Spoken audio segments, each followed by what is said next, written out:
उत्तर प्रदेश के बहराइच में दुर्गा पूजा विसर्जन के दौरान जाते हुए भीड़ में से एक युवक को खींच करके एक घर के अंदर उसकी हत्या कर दी जाती है। नाम उसका होता है रामगोपाल मिश्रा। उम्र उसकी होती है 22 साल। और मारा कैसे जाता है? मारा उसको जाता है तलवारों से। पहले उसके शरीर को काटा जाता है और उसके बाद गोली मार करके उसकी हत्या कर दी जाती है। यह सब कुछ जो अभी इंटरनेट पर मौजूद पुलिस की एफआईआर कॉपी है उसमें बताया गया है और जो पोस्टमार्टम रिपोर्ट आई है उसमें भी इसी बात का जिक्र है। किसके द्वारा हत्या की गई? हत्या की गई मुसलमान युवकों के द्वारा, जिनके नाम होते हैं अब्दुल हमीद, सरफराज, फहीम और इसके अलावा 4 अन्य लोग। घर किसका होता है? घर होता है सलमान नाम के एक युवक का। अब इसकी वजह क्या होती है?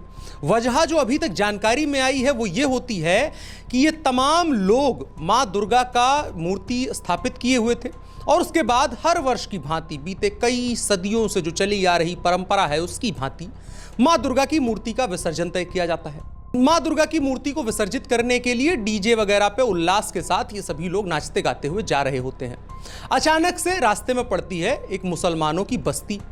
लोगों को लगा जो दुर्गा विसर्जन के लिए जा रहे थे कि इतने वर्षों से हम लोग जा आ रहे हैं, कोई दिक्कत नहीं हुई, हमने कभी इनको नहीं परेशान किया है तो ये हमको क्यों परेशान करेंगे। लेकिन सामने से तैयारियां अलग थीं। जो वीडियो फुटेज और जो जानकारियां अभी सामने आई हैं उसमें यह निकल के सामने आया है कि मस्जिद की छत पर और आसपास की घरों की छत पर जो कांच की बोतलें थीं, पत्थर थे, डंडे थे, बड़े बड़े ईंट रखे हुए थे, वो तमाम तैयारियों के साथ रखे गए थे। और उसके बाद जब भीड़ वहां पर पहुंचती है तो अचानक से उसके ऊपर हमला कर दिया जाता है। भीड़ तितर बितर होती है। इसी बीच लोग अपने एक दूसरे को देख नहीं पाते हैं और इसी बीच ये होता है कि रामगोपाल मिश्रा नाम के इस 22 वर्षीय युवक को सलमान नामक व्यक्ति के घर में तकरीबन 20 लोगों की भीड़ के द्वारा अंदर खींच लिया जाता है और खींच करके उसकी हत्या कर दी जाती है। हत्या कैसे की जाती है? तलवारों से पहले मारा जाता है, उसके बाद गोली मार दी जाती है, जिसके बाद पूरी बहराइच में कम्युनल टेंशन का माहौल है। अब सवाल इसको लेकर के है कि यह घटना हुई, उसके बाद क्या होना चाहिए, इसका हल क्या है, इसकी वजह क्या है, इसका उद्देश्य क्या है और आखिर बहराइच में ही ऐसी घटना क्यों हुई। आप हमारे साथ इस वीडियो में पूरी तरह से बने रहिएगा। हम आपको ये तमाम चीजें बताएंगे और बताएंगे बहराइच में किस तरीके से टिकिंग टाइम बॉम्ब के ऊपर बहराइच बैठ चुका है। ये सब कुछ आपको हम बताएंगे इसी वीडियो में।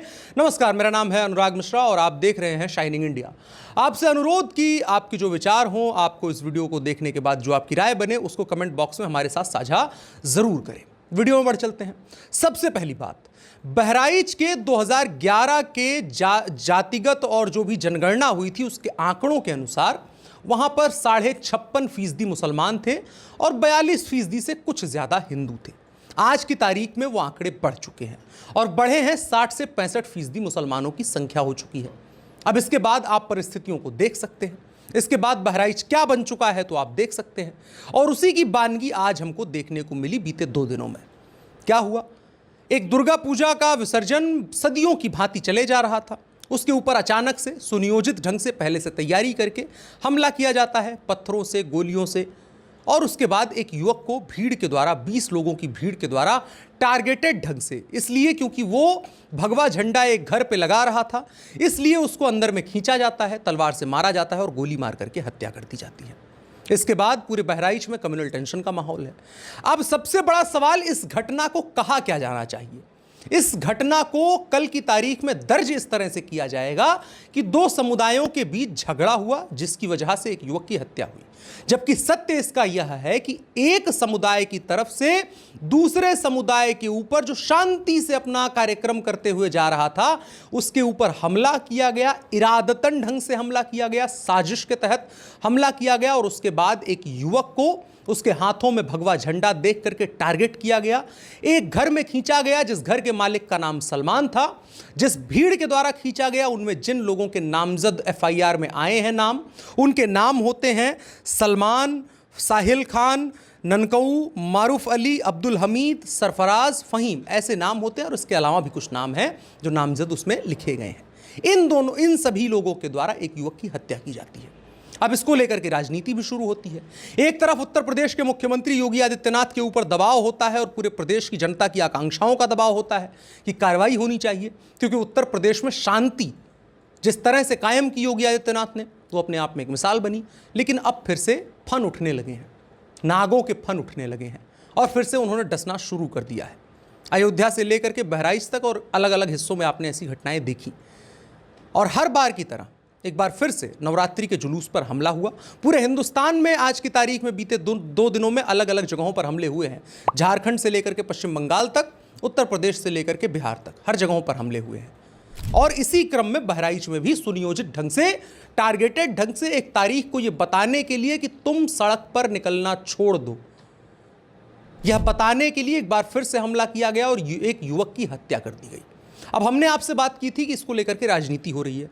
उत्तर प्रदेश में 10 सीटों पर उपचुनाव है और अलग अलग जातिगत आंकड़ों के हिसाब से, धार्मिक समीकरणों के हिसाब से सभी पार्टियां राजनीति कर रही हैं।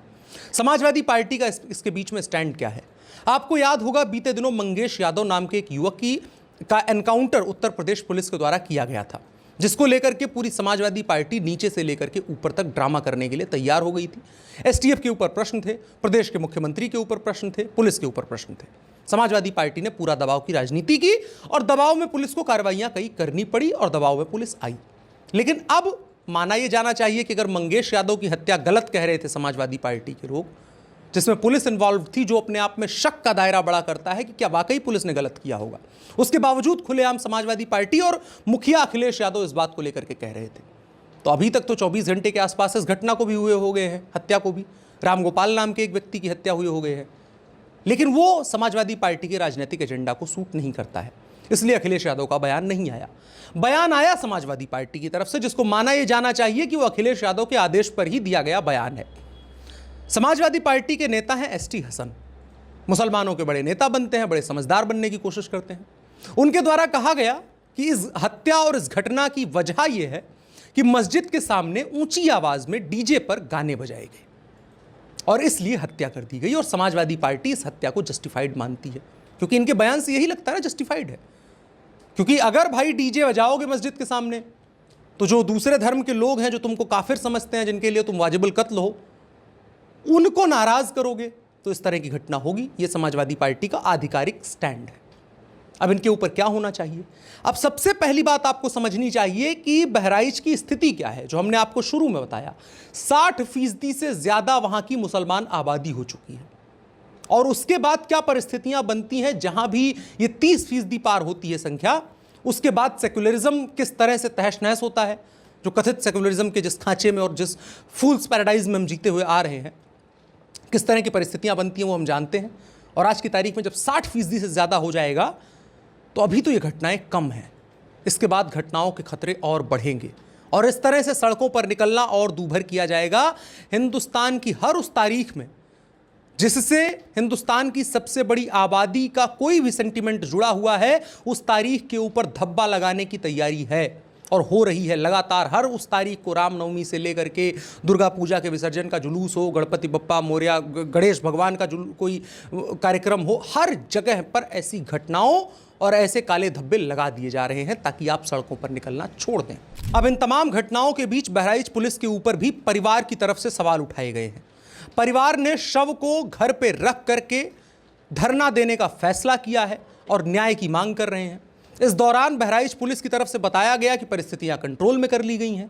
2 थाने के कई अधिकारियों को सस्पेंड भी कर दिया गया है। परिवार की मांग यह है कि और अधिकारियों के ऊपर कार्रवाई हो, क्योंकि पुलिस की मौजूदगी में यह घटना हुई है। पुलिस के एक तरीके से जो परिवार का मानना है कि अभिरक्षण संरक्षण में घटना हुई है। हालांकि बहराइच पुलिस का कहना है कि चीज़ों पर कंट्रोल पा लिया गया है और परिस्थितियों को जल्दी से जल्दी निपट लिया जाएगा। मुख्यमंत्री योगी आदित्यनाथ की तरफ से भी स्पष्ट रूप से आदेश आया है कि इन उपद्रवियों के ऊपर कार्रवाई की जाए, परिस्थितियों को नियंत्रण में लिया जाए। लेकिन अब बात यहां से आगे बढ़ चुकी है। अब ना परिस्थितियों को नियंत्रण में लिए जाने से कुछ होने वाला है, अब ना कुछ सख्त कार्रवाई होने से कोई चीज होने वाली है, क्योंकि बहराइच से संदेश पूरे प्रदेश में जा चुका है कि अगर सड़क पर निकलें ये लोग, अगर सड़क पर दुर्गा पूजा विसर्जन के लिए निकलें ये लोग, तो हर जगह तैयारियों के साथ बैठो। यह सामान्य नहीं है, यह सामान्य नहीं है। और 2024 का लोकसभा चुनाव हारने के बाद जो विपक्षी दल है, अब इसको कोई माने या ना माने, किसी को लगे सत्य, किसी को ना लगे सत्य, लेकिन इस बात को मान लीजिए कि जितना विपक्ष पीछे जाता जाएगा, जितना विपक्ष कमजोर होता हुआ जाएगा, उतना ही ये कम्युनल टेंशन बढ़ने लगेगी।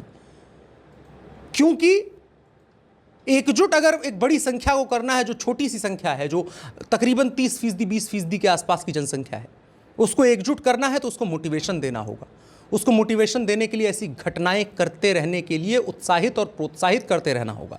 इसी वजह से आपको कोई भी समाजवादी पार्टी का नेता यह कहता हुआ नजर नहीं आएगा कि वो तमाम लोग आतंकवादी हैं जिन्होंने रामगोपाल मिश्रा की हत्या की है। कोई समाजवादी पार्टी का नेता इस बात को नहीं कह सकता है। कोई इस बात को नहीं कह सकता है कि मुसलमानों के द्वारा हिंदुओं की हत्या की गई है। कोई इस बात को नहीं कह सकता है कि मस्जिद के ऊपर साजिश के तहत रखे गए थे पत्थर, जिसके जरिए उन तमाम सामान्य निर्दोष हिंदुओं के ऊपर पत्थरबाजी की गई। और अगर वहाँ पर प्रशासन नहीं होता, वहाँ पर परिस्थितियाँ नहीं होती, वहाँ पर संख्या बल नहीं होता, तो 60% जिस ज़िले में मुसलमान रह रहे हों उनका आप तौर और तेवर देख सकते हैं कि किस तरह के किस आसमान पे वो लोग होंगे। केवल डर 2 चीज़ों का था कि बुलडोज़र आएगा तो वो समतल करेगा।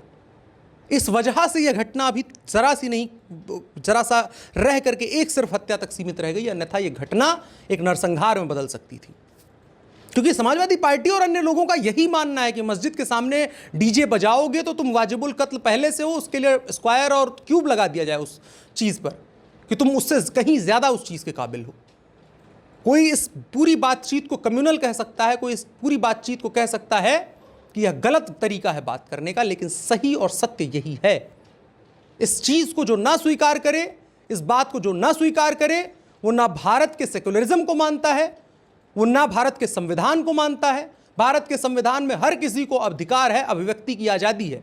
धार्मिक रूप से अपने जुलूसों को, अपने कार्यक्रमों को, अपने धार्मिक उत्सवों को मनाने की आज़ादी भारत का संविधान देता है। और बहराइच की ये तमाम लोग जो सड़क पर जा रहे थे वो भारत के उसी संविधान के तहत, संवैधानिक अधिकार के तहत अपने इस जुलूस का कार्यक्रम कर रहे थे।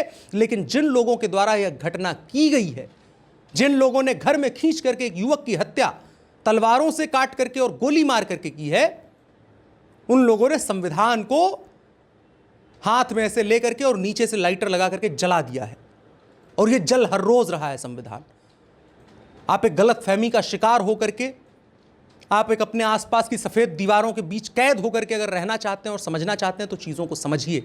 लेकिन सत्य बहराइच में दिखा है, सत्य झारखंड में दिखा है, सत्य बंगाल में दिखा है, सत्य बिहार में दिखा है, सत्य दिल्ली में दिखा है, सत्य जम्मू कश्मीर में दिखा है, सत्य हिंदुस्तान के हर उस कोने में दिखा है जहां पर एक समुदाय की संख्या बढ़ती हुई नजर आती है। और ये बढ़ती हुई संख्या हमारे लिए खतरे के अंदेशे और संदेशे से कम नहीं है। इसको लेकर के जिसको चेतना है चेते, नहीं चेतना है तो एक आज रामगोपाल का नंबर था, कल आपका नंबर है।